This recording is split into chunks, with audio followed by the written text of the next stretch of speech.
In a single transfer window, Juventus once signed Gianluigi Buffon, Pavel Nedved, and Lilian Thuram. Perhaps unsurprisingly, they won the Serie A title the following season. Manchester City, in their fifth transfer window under Emirati ownership, signed Mario Balotelli, James Milner, Yaya Touré, David Silva, Alexander Kolarov, and Jerome Boateng.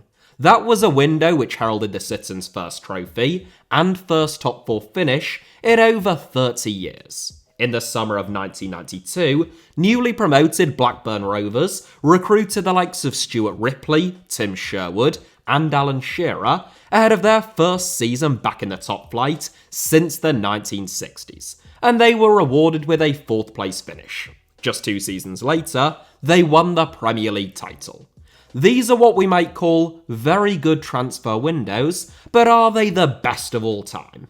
Well, clearly not, otherwise I would have included them in my 7, and not in the introduction, you fool. I was merely setting the stage for what is to come. Transfer windows are actually a relatively recent invention, only formalised and brought into compulsory effect by FIFA during the 2002-03 season, so about 20 years ago. However, they had been informally implemented in some leagues since the early 1990s. I did include pre-2002 windows in my consideration, though only with retrospective summer and winter windows being imposed upon them, but I just thought that I'd clarify that point before we begin.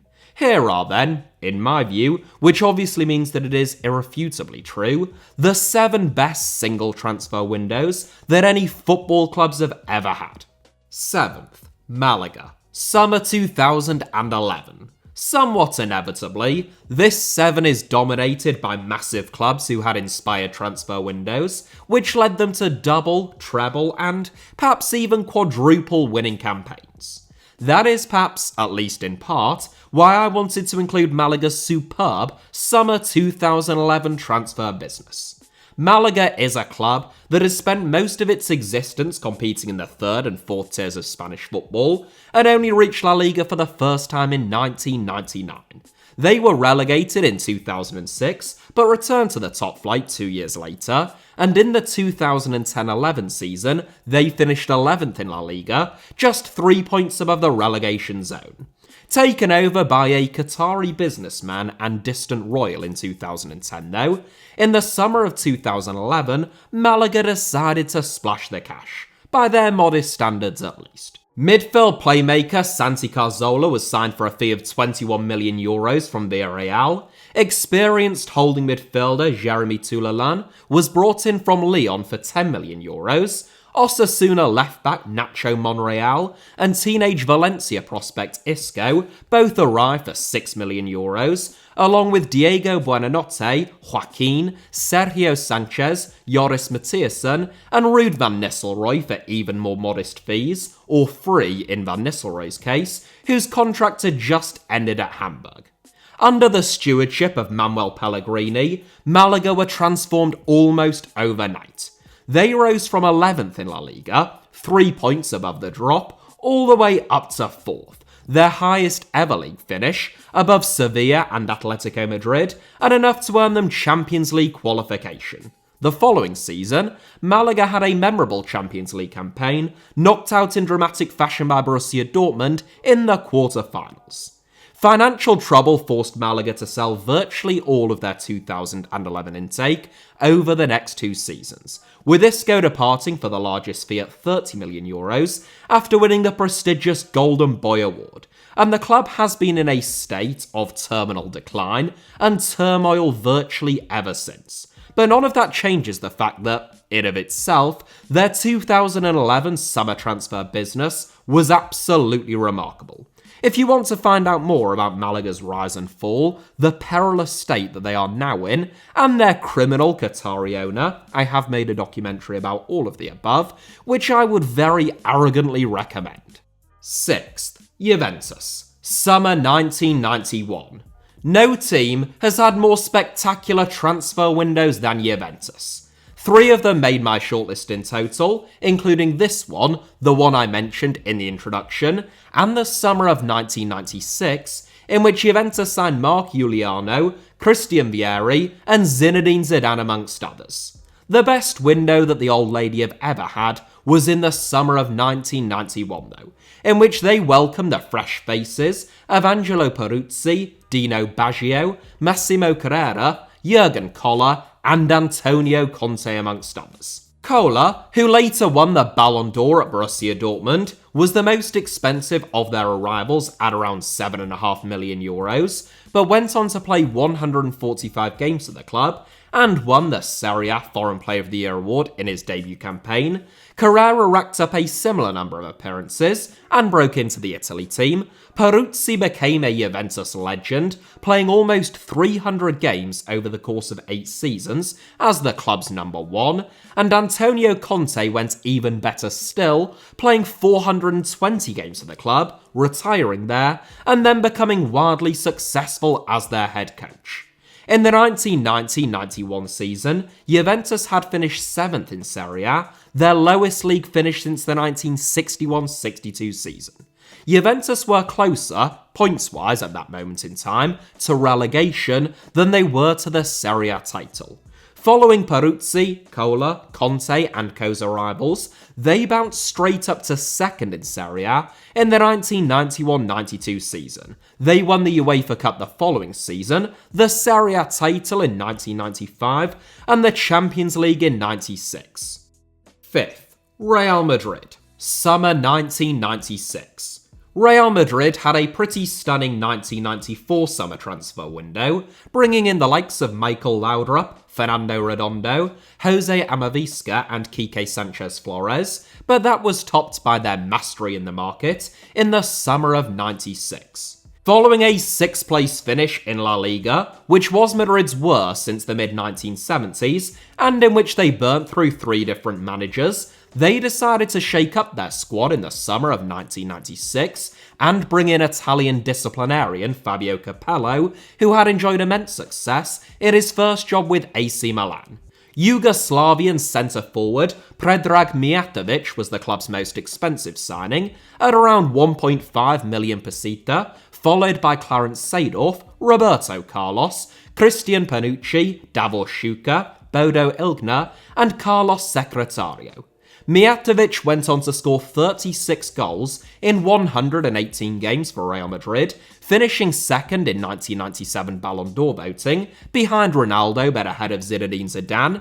Seedorf racked up 159 appearances in the Spanish capital before he was foolishly sold to Inter Milan, albeit for a significant profit. Roberto Carlos became one of the greatest and, without any shadow of a doubt, one of the most entertaining left-backs of all time, playing more than 500 games for Real Madrid.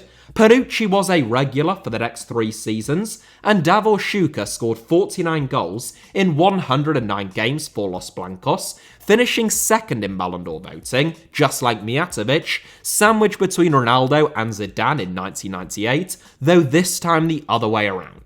Real Madrid went from 6th the previous season, with only 70 points to their name, to winning the La Liga title with 92, and the following year, they lifted the Champions League as well. As far as summers go, it's right up there with the one that I had watching the World Cup in Malia in 2014 right after leaving school.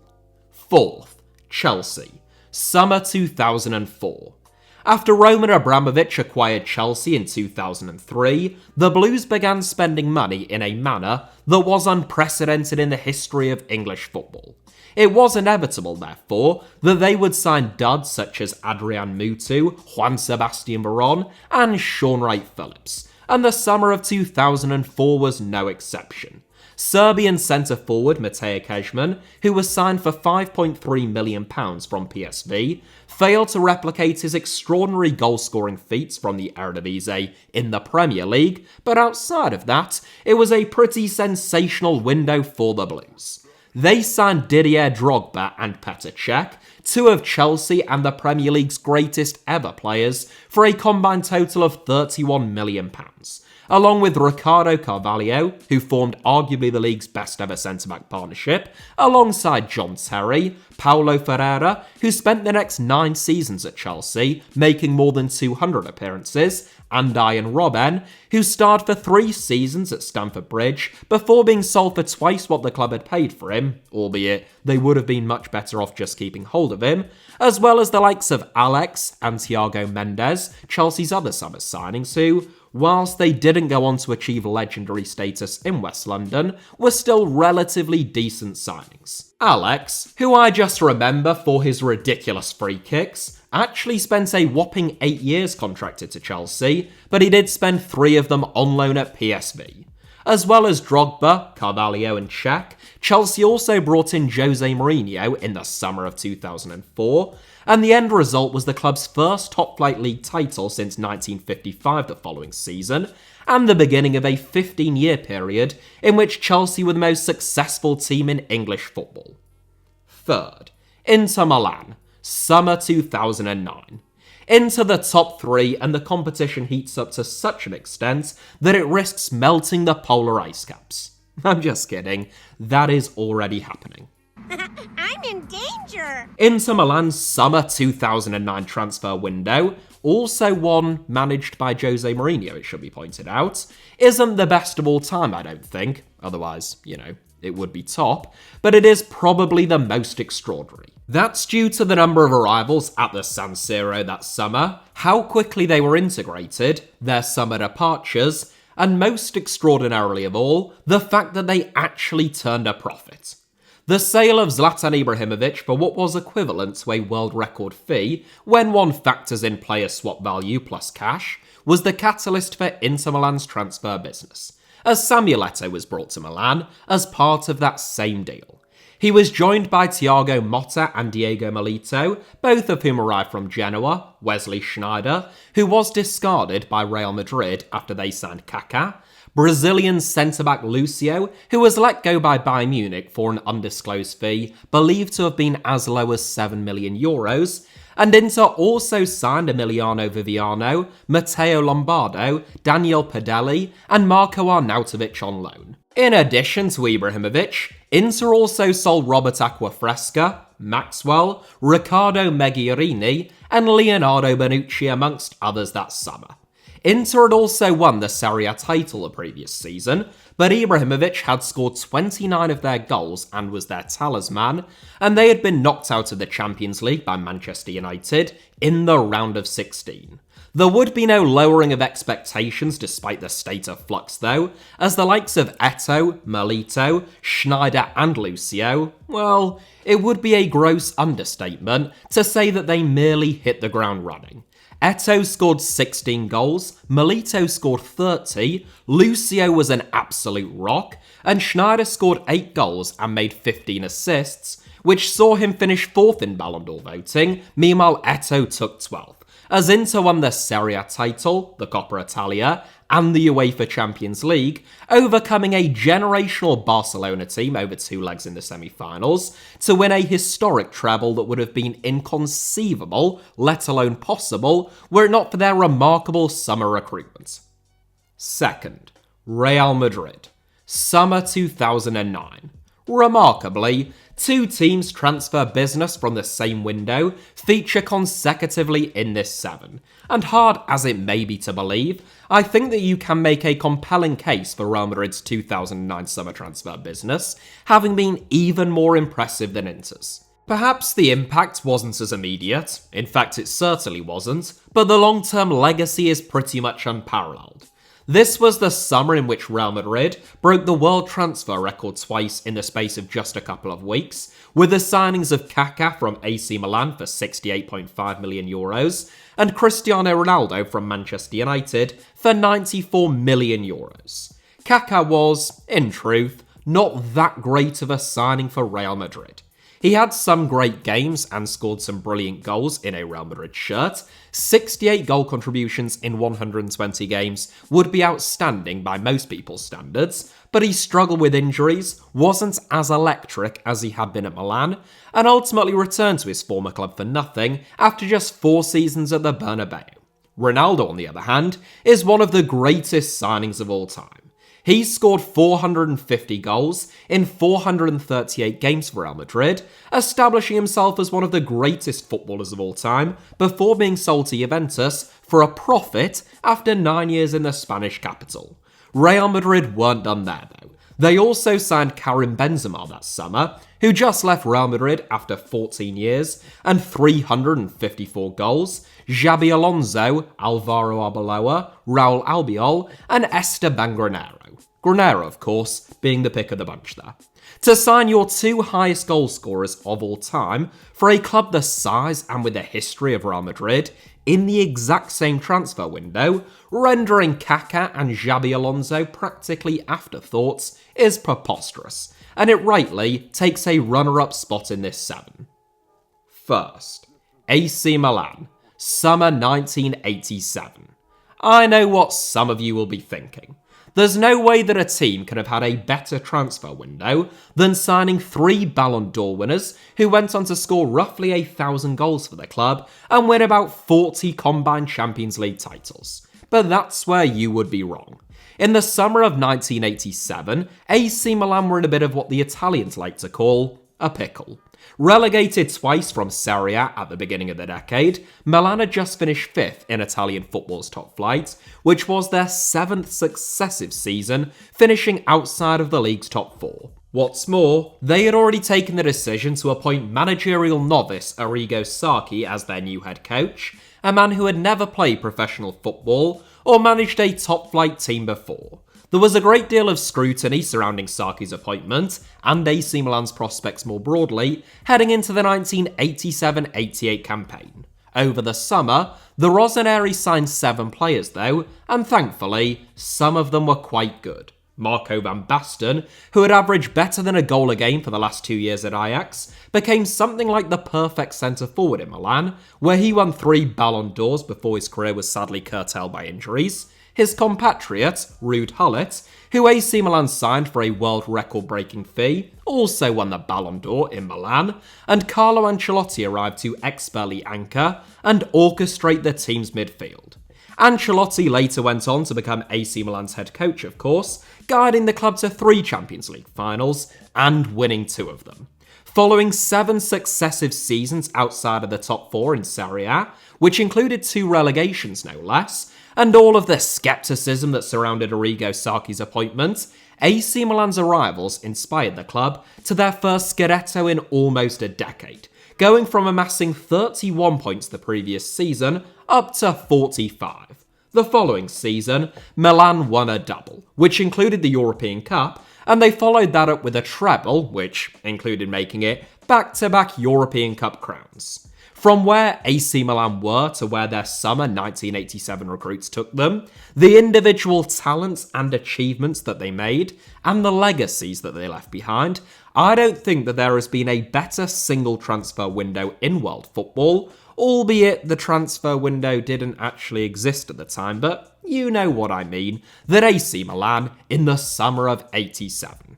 So that is it for today's 7. There were a lot of individual windows that made my shortlist, especially after I threw this question to all of you on Twitter, with the window in which Leicester signed Kante, Okazaki, Robert Huth and Christian Fuchs before winning the Premier League title, Napoli and Brighton's incredible business just last summer, and even something as simple as Manchester United's January 2006 transfer window, in which they just signed Nemanja Vidic and Patrice Evra, are all deserving of very high praise.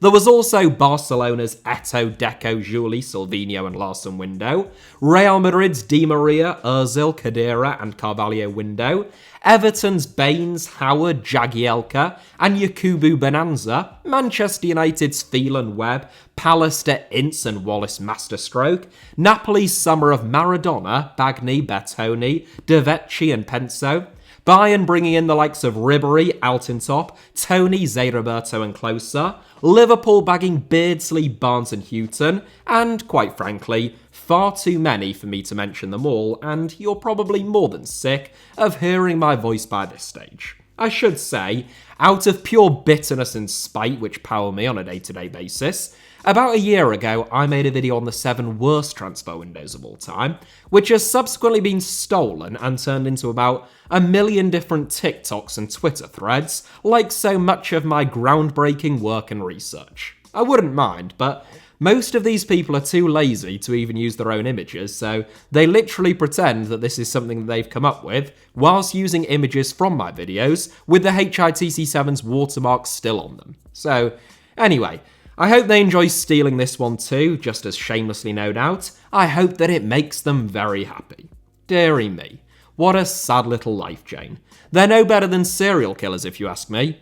Anyway, on that note, thank you all very much as ever for watching today's video. Hit the like button if you enjoyed it, apparently it helps somehow. Let me know your thoughts down below in the comments, and of course make sure that you're subscribed and have notifications turned on, both for this channel and my second channel, Alfie Potsama, both of which should be on your screens now or about to appear, along with a couple of videos that you might want to watch after this one. You could also find me on Twitter or on Instagram via the username @HITC7s on both, should you wish to do so.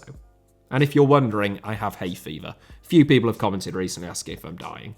As far as I'm aware, I'm not. Just hay fever. Cheers.